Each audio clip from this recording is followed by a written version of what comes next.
একটি ভুল সিদ্ধান্ত কেবল নিজেরই নয়, বরং পরিবারের জন্য বয়ে আনে সীমাহীন শোক আর অবিরাম দুঃখ, হাহাকার।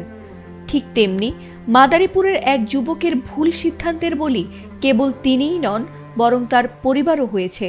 পরিবারকে আরো সচ্ছল করতে তিনি দুবাই গেছেন বলে জানে তার পরিবার, কিন্তু খবর এলো তিনি দুবাইয়ে যাননি, বরং পাকিস্তানি সেনা অভিযানে মারা গেছেন। হতভম্ব পরিবার যেন কিছুই বুঝতে পারছে না যে হঠাৎ তাদের আদরের সন্তান দুবাইয়ে না গিয়ে পাকিস্তানে কেন গিয়েছিলেন, আর এর নেপথ্যে কি বা কারণ। এবার সেই চাঞ্চল্যকর ঘটনা প্রকাশ্যে এসেছে, আর তার পরিবারকে মুখোমুখি হতে হয়েছে সেই হৃদয় বিদারক সত্যের। পাকিস্তানি সেনা অভিযানে নিহত হয়েছেন মাদারীপুরের বছর 22-এর তরুণ ফয়সাল হোসেন। নিষিদ্ধ সংগঠন তেহরিক ই তালেবান টিটিপিতে যোগ দেয়া এই যুবকের মৃত্যুতে তার গ্রামের বাড়ি কালিকাপুর ইউনিয়নের ছোট দুধখালিতে নেমে এসেছে শোকের ছায়া। পরিবারের কাছে তিনি ছিলেন দুবাই প্রবাসী, কারণ চলতি বছরের মার্চে তিনি হঠাৎ কাউকে না জানিয়ে পালিয়ে গিয়েছিলেন আর পরিবারকে দুবাই গিয়েছিলেন বলে মিথ্যে বলেছিলেন, আর কেউ তখন ঘুণাক্ষরেও টের পায়নি ব্যাপারটি। সেই গল্পেই ভরসা রেখে স্বজনরা অপেক্ষায় ছিলেন তার দেশে ফেরার, কিন্তু ফিরলেন না তিনি। অবশেষে ফিরল তার অনাকাঙ্ক্ষিত মৃত্যু সংবাদ।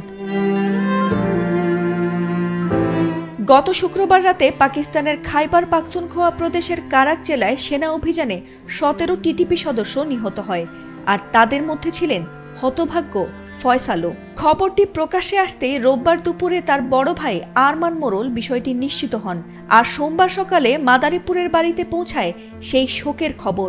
মা চায়না বেগম তখনও জানতেন না যে এলএমই সার্টিফাইড বিশ্বসেরা কপারে তৈরি ওয়ালটন কেবলস, যা আপনার স্থাপনাকে রাখবে সব সময় নিরাপদ।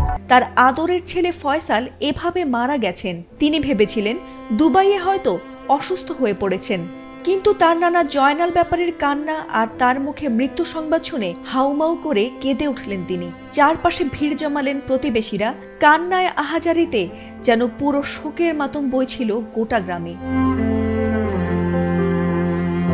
পরিবার সূত্রে জানা গেছে, ঢাকার একটি স্কুলে 10ম শ্রেণী পর্যন্ত পড়াশোনা করা ফয়সাল আগে মসজিদের সামনে তসবিহ, আতর আর টুপি বিক্রি করতেন। পরে পরিবারকে না জানিয়েই নিখোঁজ হয়ে যান বিদেশ যাওয়ার অজুহাতে। পরে ফোনে জানিয়েছিলেন যে তিনি দুবাইয়ে আছেন। আসলে তিনি দুবাই না, বরং চলে গিয়েছিলেন পাকিস্তানে। স্বজনদের দাবি ফয়সালকে প্রতারণা করে জঙ্গি সংগঠনের পথে নেওয়া হয়েছে। দ্য ডিসেন্ট নামের অনলাইন সংবাদ মাধ্যম প্রথম ফয়সালের মৃত্যু সংবাদটি প্রকাশ করে। তাদের তথ্যানুযায়ী গত 1 বছরে পাকিস্তানের টিটিপির হয়ে যুদ্ধ করতে গিয়ে অন্তত 4 জন বাংলাদেশি নিহত হয়েছেন। এ ঘটনায় স্থানীয়রা সরকারের কাছে দাবি তুলেছেন ফয়সালের মরদেহ দেশে ফিরিয়ে আনা হোক, আর যারা তরুণদের বিভ্রান্ত করে জঙ্গিবাদের পথে নিচ্ছে তাদের কঠোর শাস্তি দেওয়া হোক। মাদারীপুরের অতিরিক্ত পুলিশ সুপার জাহাঙ্গীর আলম জানিয়েছেন, পরিবার চাইলে আইনগত সহায়তা দেবে পুলিশ, আর তার মরদেহ দেশে আনার ব্যাপারেও ব্যবস্থা নেওয়া হবে। যদি পরিবার আইনি সহায়তা চায় তাহলে আমাদের আইনগত প্রক্রিয়ায় যদি দেশে ফেরতানোর কোনো ব্যবস্থা থাকে তাহলে আমরা কথা বলে যে কোনো কর্তৃপক্ষের সাথে কথা বলে আইনগত সহায়তা দিতে পারবো। ফয়সালের এমন ট্র্যাজেডি কেবল তার পরিবারের নয়, বরং পুরো সমাজের জন্যই এক সতর্কবার্তা।